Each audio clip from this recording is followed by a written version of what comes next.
call me crazy, aber ich würde gerne mit der Tilda ausreiten können. Aber ich habe so Angst. Und jetzt habe ich recherchiert. Das heisst, wir sollen mit dem Velofahren anfangen. Ich wusste, mein pinke Velo kommt noch zum Einsatz. Nein, ist das verrostet? God forbid, a girl vernachlässigt ihr Velo kurz.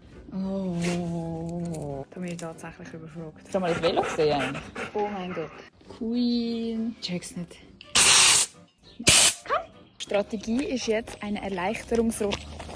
Ey, Bro. Dick. Oh mein Gott, ist das nervig.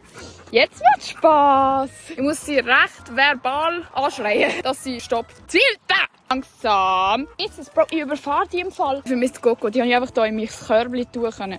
Was bringt mir das jetzt genau mit dem Ausreiten? Dass sie neben mir bleibt. Aber ich reite sicher nicht mit einer Leine aus. Wenn ihr irgendwelche Tipps habt, ob das bei euch genauso ist. Langsam! Langsam! Oh mein Gott, sie ist so müde jetzt.